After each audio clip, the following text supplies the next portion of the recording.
제 말씀은 오른쪽 본문이 깁니다. 시편 22편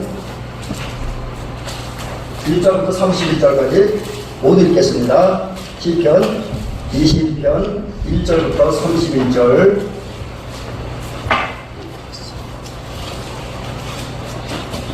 제 성경으로 구약성경 817년입니다. 817년부터 18년 사이에 있습니다. 시편 22편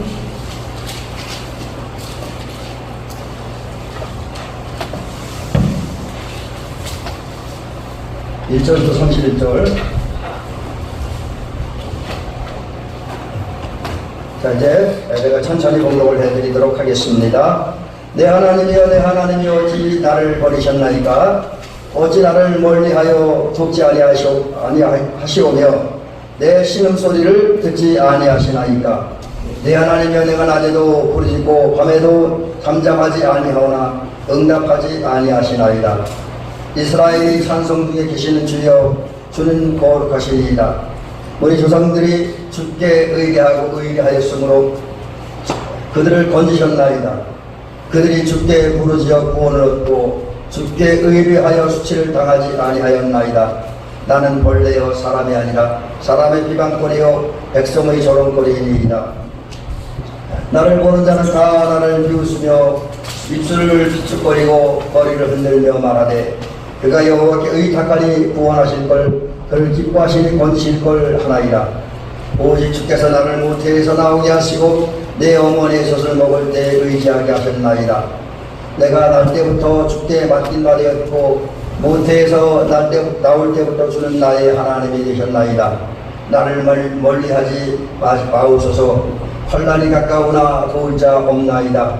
많은 황소가 나를 에워싸며 바산의 힘센 소들이 나를 둘러쌌으며 내게 그 입을 벌림이 찢으며 부르짖는 사자 같으니이다. 나는 물같이 쏟아졌으며 내 모든 뼈는 어그러졌으며 내 마음은 밀랍 같아서 내 속에서 녹았으며 내 힘이 말라 질그 조각 같고 내 혀가 입천장에 붙었나이다. 주께서 나를 죽음의 진토 속에 두셨나이다.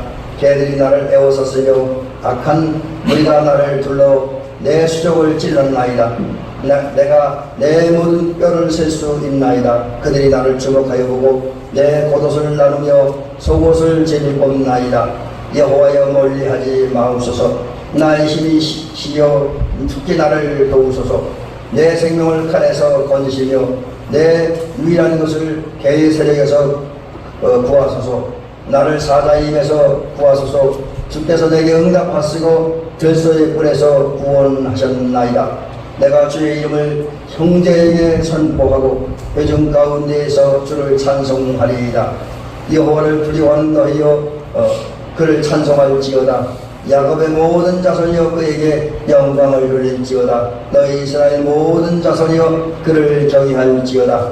그는 곤고한 자의 곤고를 멸시하거나 싫어하지 아니하시며 그의 얼굴을 그에게서 숨기지 아니하시고 그가 울부짖을 때에 들으셨도다.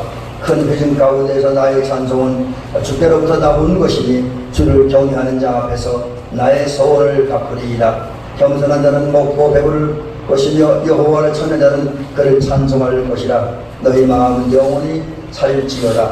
땅의 모든 것이 여호와를 기억하고 돌아오며 모든 나라의 모든 족속의 주 앞에 예배하리니 나라는 여호와의 것이요 여호와는 모든 나라의 주제신이로다. 세상의 모든 풍성한 자가 먹고 경배할 것이요 진토 속으로 내려가는 자 곧 자기 영혼을 살리지 못할 자도 다 그 앞에 절하리로다.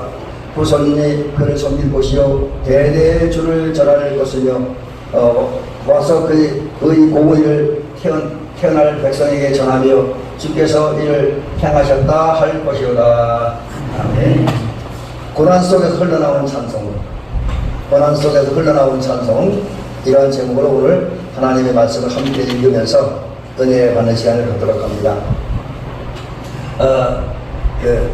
요즘에는 아마 그렇게 우리 젊은이들이나 뭐 학교에서 많이 쓰는 것 같지는 않은데 저희들 공부한 데는 지금 또 이제 어떤 분들은 우리 한국 민족을 가리켜서 이제 한민족이라고 우리 민족을 가리켜서 한이 많은 민족이다 이렇게 한이 많은 민족. 그래서 한이라는 게 뭐냐? 이 사전을 찾아보니까 이런 의미가 있더라. 크게 두 가지 의미로 나오는데 한 하니까 어쩌면 우리 권사님들, 집사님들, 우리 성도님들 마음속에도 이 한이 있는지 모르겠어요. 그 원통한 마음으로 한숨을 쉬며 탄식하는 것이다. 근데 이거는 별로 그렇게 느낌이 별로 와닿는 게 없어요. 그냥 이런 거구나 느끼는데 그 다음 말이 이제 우리 느낌이 확 와닿는 게 있는데 그게 뭐냐면 마음에 뿌리 박힌 응어리. 마음에 뿌리 박힌 응어리. 오늘 아침에 이제 이 말씀을 놓고 기도를 하면서 저 자신을 돌아보니까 저에게도 목사이고 성도이지만 하나님 섬기는 사람이지만 그 세상이 녹록지 않은 것 때문에 있는 내 마음의 상처도 아픔도 있잖아요. 내 마음속에 응어리가 있더라고요. 이렇게 돌아보니까 뭐 화려하게 자랑할 만한 게 아무것도 없잖아요. 그죠? 그렇다고 세상에서 우리 뭐 어떤 일에서 크게 나 이렇게 성공했다라고 자랑할 만한 것도 없고 어떤 면으로 보면 우리보다 부자들 때문에 서러움 당하기도 하고 우리보다 힘 있는 사람 있다 보니까 힘 있는 사람한테 서러움 당하기도 하고 그래서 목사이지 목회를 하면서 작은 교회에 있다 보니까 오늘 그 작은 교회 목사에게 당하는 아픔과 상처가 꽤나 있습니다. 왜냐하면 그 똑같은 얘기를 해도 제가 얘기하는 것하고 평창중학교 조장한 목사님 얘기하는 다르게 느껴요. 왜? 저는 교회 가지고 보니까 네가 뭘 알아 이제 사람들이 그러는 것 같아.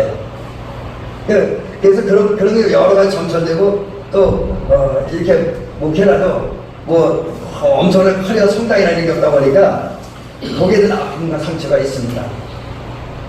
아마 우리 성도님들 열심히 일하는데 여러분이 원하는 거 돈을 벌지 못하고 부유해지지 못하고 또 여러분의 삶 현장에는 겪는 여러 가지 아픔 때문에 여러분 마음에 응어리고 상처받은 것이 있으려고 하는 거예요. 근데 그것이 한이라는 거예요. 이 한. 근데 한은 이제 어떤 거냐 구체적으로 뭐 예를 들면 이제 가난. 아까 조금 전에 말씀드린 가난. 그 다음에 가난하다 보니까 돈 있는 사람들이나 권세 있는 사람들이 소외시켜요. 이 가난한 것 때문에 소외당하는 거, 제가 그 전에 한번 그런 고백을 드렸는데, 그 전에 여기 목사님인데, 저 그냥 온양동 지방에서 목회할 때, 우리 목사님들이 목욕탕에서 목욕을 하다가 이제 목욕탕을 가서 호텔 안에 있는 목욕탕입니다. 그랜드 호텔이라고 하는, 거기 갔는데, 제가 수납차 끌고 갔잖아요. 그것도 지급차가 거지 같은 차, 저 굴러가는 차. 그때만 교회가 어려우니까 차 살 돈도 안 되고 해서 누가 주는 차 타고 버리기 전에 주는 차. 제가 그 당시 6년 동안 운전하면서 차를 1년 하나씩 바꿨습니다. 하도 똥차만 타고 다니니까 그런 차를 끌고 다 그래도 호텔 그 주차장에 가니까 그 주차 안에는 신고버는 여기서 저 뒤로 가래요. 그래서 구석진 자리 호텔 뒤쪽에 나오기는 불편한 그런 자리를 가라고 또 저 친구 목사 좀 교회 괜찮은 게 있어. 그 친구가 승용차 괜찮은 차를 끌고 오니까 그 다음에 병을 다 붙이고 안내 딱 해주더라고요. 그래서 야 그거 보고 가난한 것도 소외감을 느낀 적이 있습니다. 뭐 이런 거. 그 다음에 이제 요즘은 많이 살았다 그랬지만은 착취받는 거. 얼마 전에 우리 사모님 얘기하는데 우리 장인어른 그전에 남의 집안 일을 하면 품값을 안 준대요. 몇 달 지나도 안 주고 해서 막 가지고 다니고 그랬던 기업도 있다고 그러더라고요. 착취. 그 다음에 내 몸에서 사라지지 않은 질병. 그 다음에 이제 어떤 경우는 그렇게 흔하지 않지만 친구와 이별이라든지 또 부부 생활하다가 어느 한쪽의 문제 때문에 또 부부간의 이별 이런 것에 대해서 마음에 한을 품고 살아가는 사람들이 꽤나 많이 있을 거예요. 그래서 아마 우리 성도님들도 제가 말씀드린 중에서 한두 가지 때문에 마음에 품은 한 응어리를 있으리라고 얘기했습니다.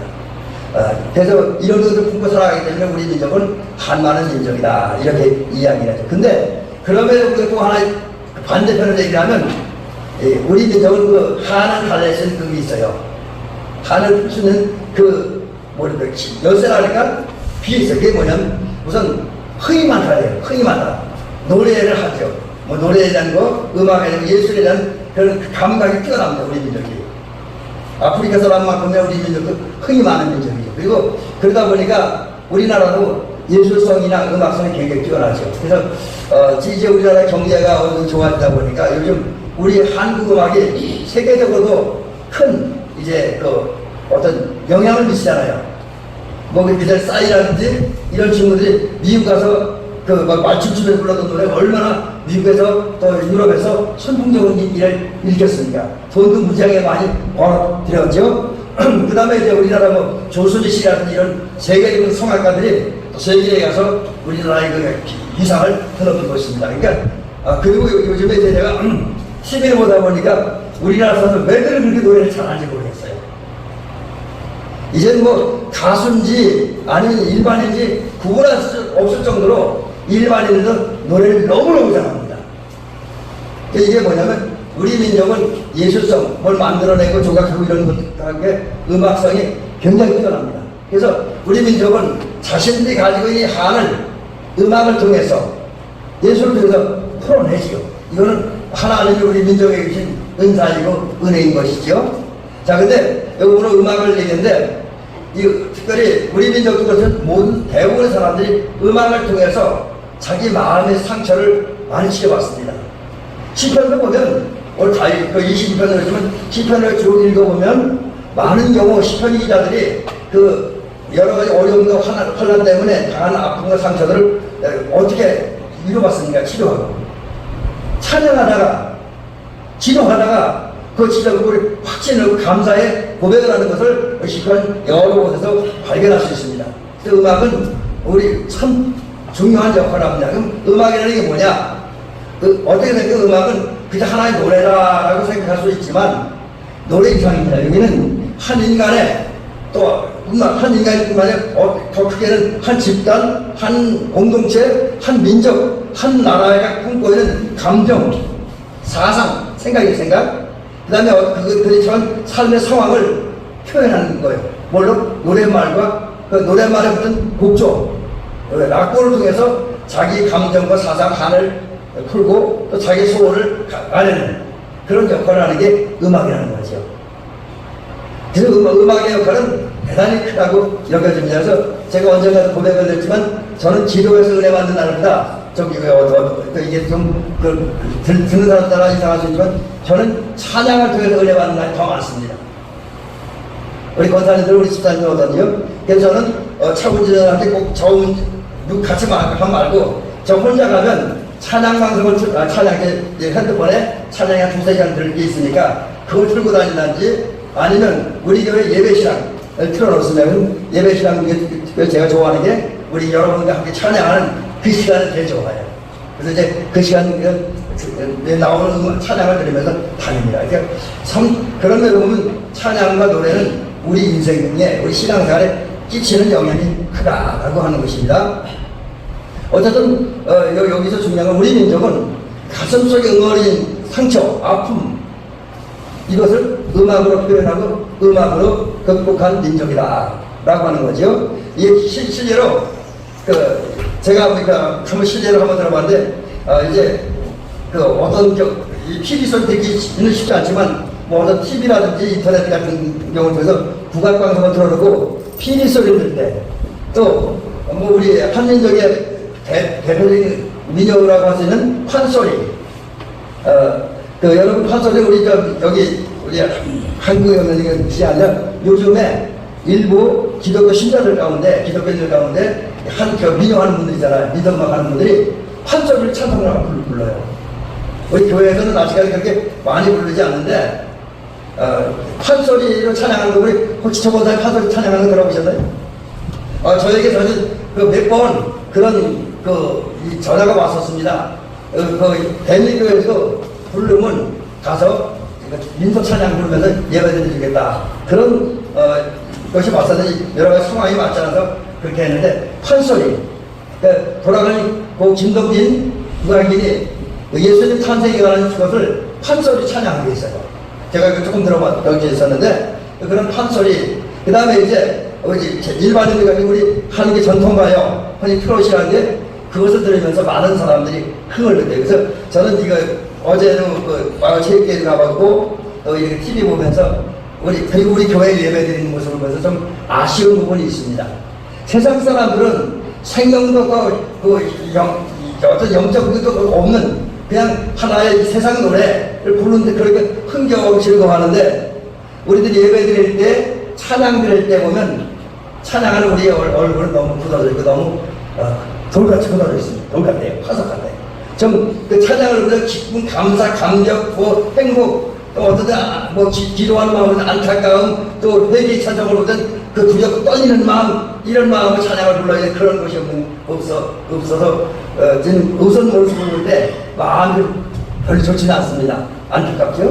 근데 어쨌든 음악이라는 게 일반 음악도 우리 판소리도 전통가요도 PD 음악도 들으면 흥을 느끼거든 또 우리의 아픔을 달래는 그런 역할을 하는 것을 크게 느끼게 되어집니다. 그래서 그런 면은 이제 음악은 상당히 중요하다. 네, 자, 그러면 자 이제 음악과 우리 신앙생활을 연결해서 얘기를 해보겠습니다.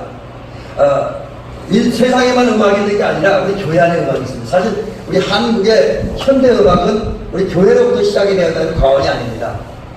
우리 개화기 1800년대 말, 1900년대 초 그때 우리 한국의 그 음악, 서양 음악을 나가기 시작한 게 교회이죠. 그 찬송 찬양이 큰 영향을 미쳤습니다. 세상 이와 같이 세상에도 여러 가지 다양한 종류의 음악이 있지만 성도들에게 교회에게도 음악이 있습니다. 그 음악이 찬양입니다. 찬양이죠. 자, 찬양이라는 게 뭐냐? 찬양은 이렇게 정리할 수 있습니다. 그 가사말과 노랫말이죠. 노랫말과 그 노랫말에 붙여진 악보를 통해서 위대하고 높으신 하나님께 영광 돌리는 신앙행위입니다. 여러분 찬양은 그냥 막 부르면 하는 게 아니에요. 우리 찬양을 올바른 자세, 올바른 마음을 가지고 부를 때 하나님 영광 돌리는 것이에요. 또 하나님 영광 받으십니다. 또 찬양은 뭐냐? 음악으로 하나님을 드러내고 높이는 행위. 여러분이 하나님의 존귀하신 하나님의 능력, 하나님의 권능을 높이고 싶다면 하나님의 사람을 열심으로 찬양하시기 바랍니다. 그럴 때 하나님 높아지는 거예요. 또 하나님의 능력, 사랑을 드러내는 것도 마찬가지입니다. 그래서 저도 이 찬양 듣다가 예수를 믿게 됐지만 많은 분들이 찬양을 통해서 은혜 받는 경우가 굉장히 많습니다. 그래서 찬양은 하나님의 능력과 하나님의 사랑을 드러내고 높이는 행위다. 그렇다고 한다면 이제 우리 성도들은 하나님을 찬양해야 돼. 어떻게 했냐? 여러분 큰 소리로 하나님을 찬양하시기를 주의 이름 간절히 부탁드립니다. 큰 소리로. 그 전에 어떤 목사님이 저희 조카 보고 야 누구야 찬양하는데 목에 힘이 툭툭 튀어나올 정도로 핏대를 내고 찬양하라 이렇게 저희 조카에게 권고했더라고요. 이제 저희 큰형님 나가는 교회 그냥 교육조사님 요즘 목사님이신 분이 그런 얘기를 하더라고요. 여러분 하나님을 찬양할 때 한번 소리로 큰 소리로 여러분 지낼 수 있는 성량이 가장 높은 목소리로 하나님을 찬양하시기 바랍니다. 우리 교회 어떤 데 보면 찬양 소리가 잘 들리지 않아서 조금 그래요. 그래서 제가 이제 저 뒤에 녹화해 보면 우리 예배들이 이제 집에 가서 이렇게 모니터링 한다든지 아니면 영상 편집할 때 우리 성도들이 얼마나 열심히 찬양하나 느낄 수가 있어요. 다 나오거든요. 제 찬양만 나오는 게 저기 다 나오니까 여러분 하나님을 찬양했는데 큰 소리로 찬양하시기 바랍니다. 소리 높여서 찬양하시기 바랍니다. 이건 제 얘기 아니라 시편 150편 큰 소리 찬양하라고 그렇게 말씀하고 있습니다. 그래서 큰 소리로 열정적으로 찬양함으로 우리의 신앙의 꽃을 찬양을 통해서 우리 신앙의 꽃을 활짝 켜요.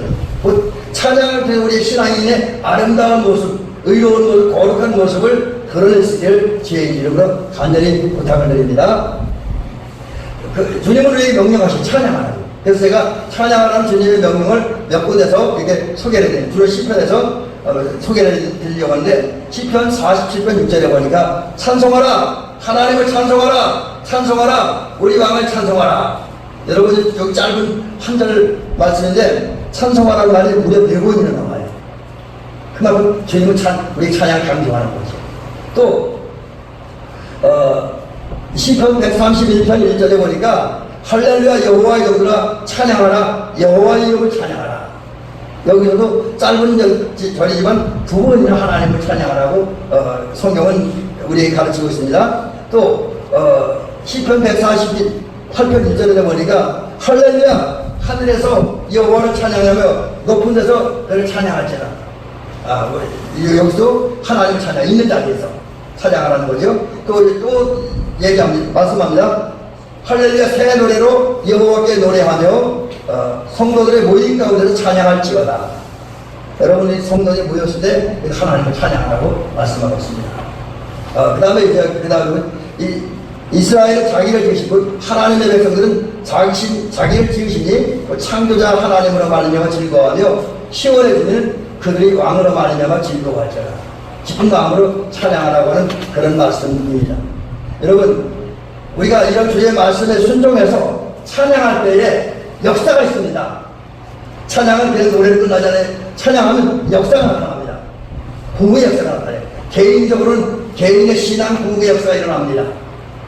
또 교회에서는 교회가 열정적으로 찬양할 때 거기에서 영적 부흥 역사가 일어납니다. 나라가 하나님을 같이 찬양하면 나라가 부흥과 발전하는 역사가 있습니다.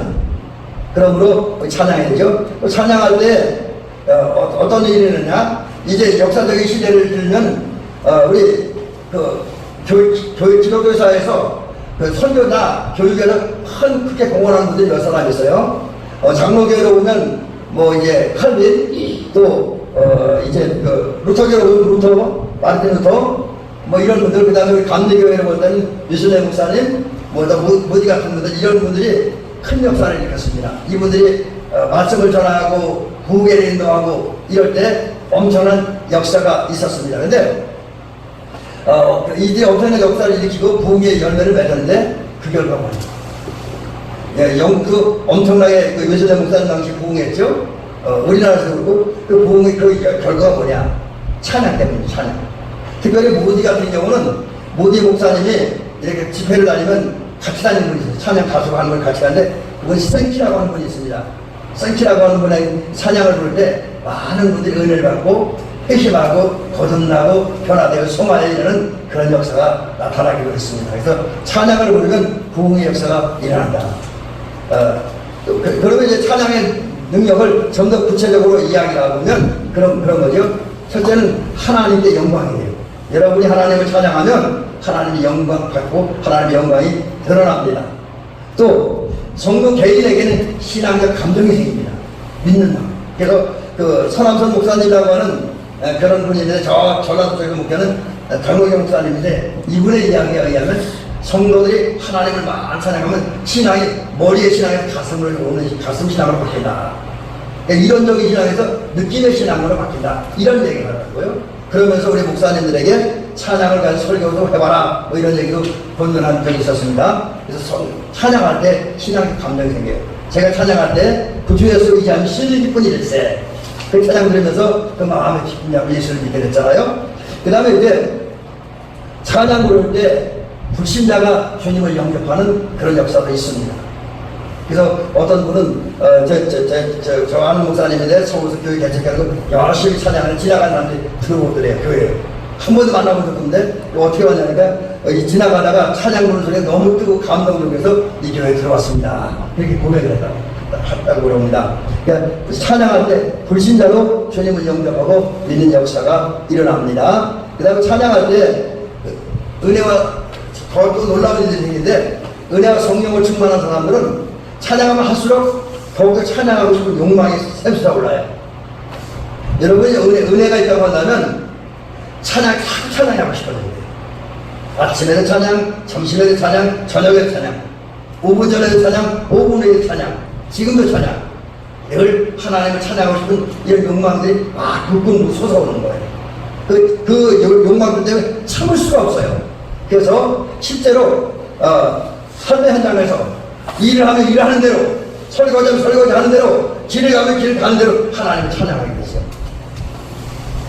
심지어 미국을 찬양할 수 없으면 너무 일이 많아서 그럼 요즘 같은 MP3도 있고 핸드폰도 있고 좋은 부대 시설들이 많으니까 그런 기계를 통해서 하나님을 찬양하는 소리를 들으면서 은혜를 받습니다.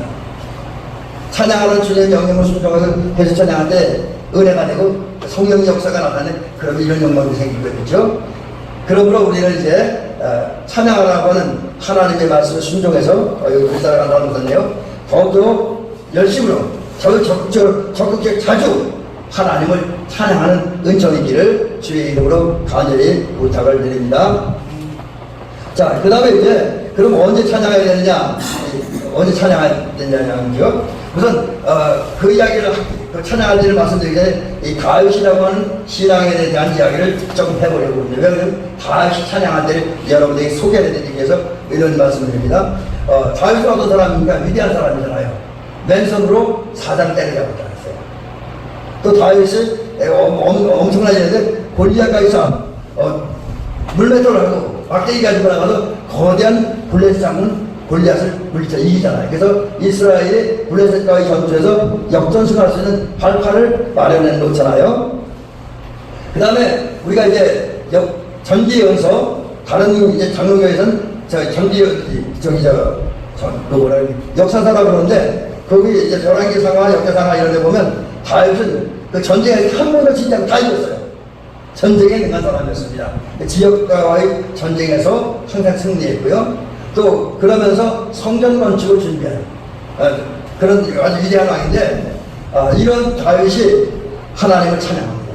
근데 어느 데 주로 많이 찬양하면 오늘 시편 20편에도 그렇지만 고난당할 때, 실제 다윗은 잘난 부분도 많이 있었지만 고난도 많이 당했습니다. 예를 들어서 아들 압살롬에게 반역을 했잖아요. 압살롬이. 그래서 죽을 뻔했잖아요. 그 다음에 사울이 얼마나 그를 죽이려고 애를 썼습니까?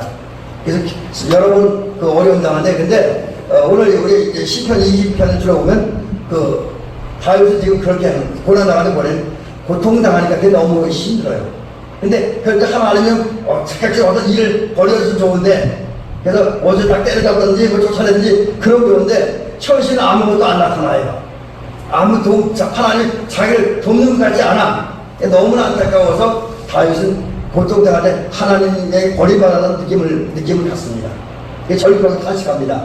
그래서 절규의 내용이 뭡니까? 왜 나를 버리십니까? 왜 나를 돕지 않습니까? 라고 말하면 탄식합니다. 왜 나를 돕지 않습니까? 여러분, 신앙생활하면 이런 탄식하지 않았나? 너무 힘든데 하나님은 너무 부정만 하는 것 같아. 나는 우리 어려운 교회를 현실을 생각하면 간절히 기도하는데 전혀 변화가 없잖아요. 우리 그런 거 많이 기도하면 저도 이제 목회하는 목회 꿈이니까 제가 이루고자 하는 교회 목표가 있거든요. 근데 그걸 놓고 기도하는데 그게 잘 안 이루어요. 그럼 참 절망스러워요. 힘이 들어. 그래서 저도 가끔가다 기도합니다. 하나님, 왜 나만 이래 이럽니까? 왜 우리 교회는 이래 이럽니까? 이러면서 탄식하고 절규합니다. 왜 그 중에 하나가 왜 나를 버리십니까? 왜 나를 돕지 않습니까? 라는 것과 함께 왜 누구의 기도는 들어주는데 내 기도는 왜 안 들어줍니까? 왜 반관합니까? 왜 묵묵부답입니까? 이렇게 반문하면서 탄식하는 데가 많이 있습니다. 그래서 너무 심하다 보니까 자기가 벌레같이 느껴져요.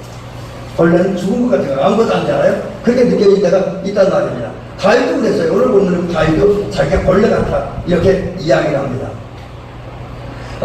여러분, 다윗이 헐나당하면 우리도 헐나당하잖아요. 그게 보니까 어떤 때는 우리가 어떤 꿈과 목표를 가지고 시도한 일이 잘 안 돼. 농사가 잘 안 될 때 있고, 저 같은 경우는 뭐 이렇게 뭘 준비하고 했는데 또 이제 엉뚱한 사건 터짐으로써 제가 하려는 일을 중단할 수밖에 없는 그런 일이 발생하잖아요. 예를 들면 저는 사실 요새 우리 사모님하고서 오래 집에 컴퓨터 하나 바꾸라는데 갑자기 이제 이가 문제가 생겼고 딴 데 고독 같으면 10,000원이면 가서 이렇게 사를 끼는데 뭐가 망가져서 80만 원에서 다시 힘들다고 하고 있는 중에 있습니다. 그래서 그것 때문에 제가 하려고 했던 일을 다 중단해 버렸어요. 하려고 했었는데 아무것도 못 해버리고 하잖아. 이런 것도 우리가 당하는 혼란이죠. 그래서 하는 일이 잘 안 되다 보니까 사람 놀려. 예수 믿는데 그러냐고. 그래서 그러다 보니까 이 자존심이 굉장히 상하게 되는 경우가 또 우리 사람들에게 누구나 약점이 있고 실수를 해요. 저도 실수 많이 하고 저희 약점도 많이 있습니다. 근데 그것을 우리 정적들, 우리 경쟁자들은 어떻게 잘 집어내는지 잘 발견. 그리고 캐나마 그거로 공격을 야너 그 말도 제대로 못해 이게 무슨 목사냐 너 뭐 그렇게 화도 잘해서 네가 무슨 교회 오냐 이러면서 우리 공격을 하잖아요. 그러니까 힘들어. 그런 것도 있잖아요. 또 이제 여러분 뭐 여기 건강한 분도 있겠지만 또 어떤 분들은 한두 분의 몸이 아픈 분도 있죠. 근데 그분이 잘 안 고쳐요. 저 같은 경우 오래전 일에 있었던 충농증이라는 게 안 고치자고 지금까지 고생을 하는데 하여튼 사람들마다 저마다 피해 질병들이 있어서 그것 때문에 어려움을 당하잖아요. 그래도 우리가 나가는 혼란 중에 하나이기도 하고 또 이제 어떤 때는 내가 진짜 믿었던 사람에게 배신당하잖아요. 내가 잘해줬는데 난 사랑했는데 내가 사랑했던 사람이 나에게 뒤돌아서 돌을 던지고 나를 둥지로 보라는 그런 일을 할 때 배신감을 느끼잖아요. 저는 우리나라 정치권의 모습을 보면서 나라 사람들에게 이렇게 돌아가는 모습을 보면서 야 우리나라 참 배신감 많은 나라다 절실하게 느끼는 경우가 꽤나 많습니다. 그래서 이런 너무나 큰 어려움 때문에 내 모습이 벌거벗어진 것 같아요. 다 시시작도 다 들었는데 그럼에도 거기에 아무것도 할 수 없는 우리의 모습을 발견하는 거예요. 이게 이제 고난당하는 우리의 모습인데 이런 때 우리가 해야 될 일이 뭐냐. 오늘 다윗을 보니까 다윗은 이 고난당할 때 하나님을 찬양하고 있습니다. 대적들의 공격에 의해서 벌레같이 되고 벌겨벗겨진 상황 속에서 그는 하나님을 찬양합니다. 극심한 고난, 어찌할 수 없는 고난, 절망 중에 있는 고난 그런 속에서 하나님을 찬양하고 있습니다. 그래서 그는 얘기하거든요. 내가 주의 이름을 형제에게 선포하고 회중 가운데서 주를 찬송하리이다. 어려움 당하지만 회중 가운데 하나님 찬양한다. 여호와를 두려워하는 너희여 그를 찬송할지어다. 야곱의 모든 자손이여 그의 영광을 돌릴지어다. 너희 모든 이스라엘 자손들이여 그를 경외할지어다.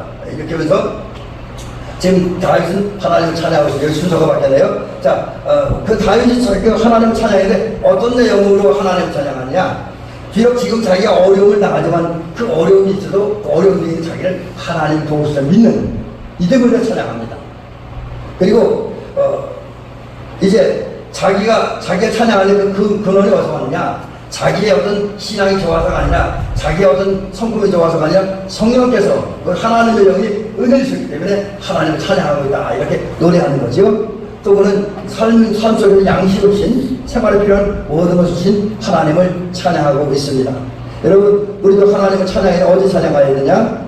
다윗처럼 고난당할 때 어려움이 당할 때 낙심하거나 좌절하지 말고 하나님을 찬양하는 성도들 되시길 주의 이름으로 간절히 부탁을 드립니다. 그때 어떤 마음으로 찬양했냐?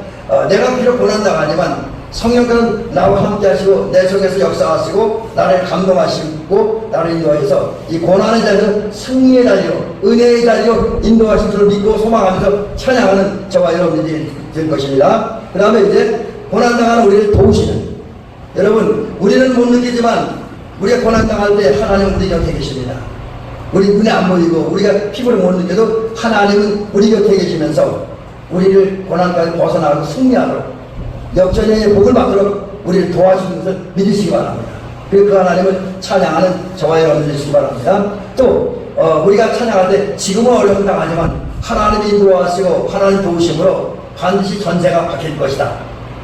오늘의 패배가 내일의 승리로 오늘의 슬픔이 내일의 기쁨으로 변할 것이라는 소망을 가지고 하나님을 찬양하는 저와 여러분 되시기를 주님의 이름으로 간절히 부탁을 드립니다. 자 이제 그러면 마지막 부분에 이런 얘기고 좀 몇 가지 더 말씀드리려고 하는데 하나님을 찬양해야 되는데 왜 찬양해야 되냐? 아까 좀 나오던 얘기인데 여러분 우리가 찬양할 때 하나님이 기뻐하시고 영광 받으시는 것 받는 이유 때문에 우리가 찬양하면 하나님 기뻐하시고 영광 받으실 결과가 나타나요. 그런 결과가 있기 때문에 우리 하나님을 찬양해야 되고요. 두 번째 우리가 찬양할 때 대적을 물리치게 되는 특별히 어둠의 영들이 우리 찬양을 통해서 물러가는 역사를 하게 될 줄로 믿습니다. 그래서 여러분 찬양을 많이 하시기 바랍니다. 그 아플 때도 어떤 경우 찬양하라면 기도 안 했는데 기도도 안 했는데 찬양만 하라고 고침받는 경우가 있기도 합니다. 저도 이제 전도사 때 그런 경험을 우리 교인들이랑 같이 나간 적이 있었습니다. 자, 그 다음에 찬양할 때 기적과 능력이 나타납니다. 왜? 하나님은 찬양의 역사하기 때문에 그런 일들이 일어납니다. 그 다음에 이제 찬양할 때 평화를 얻어요. 그리고 찬양할 때 마음이 우리 환경이 좋은 쪽으로 은혜로운 쪽으로 바뀌어진다. 바로 이런 이유 때문에 하나님을 찬양했는데 그럼 어떻게 하나님을 찬양할? 여러분 하나님 여러분의 주신 지혜 총동원해서 하나님을 찬양할 수 있기 바라고, 여러분 성령의 감동을 받아서 영으로, 단순히 육으로 감정으로만 아니라 영으로, 정신으로, 마음으로 하나님을 찬양하는 저와 여러분들이 줄을 믿습니다.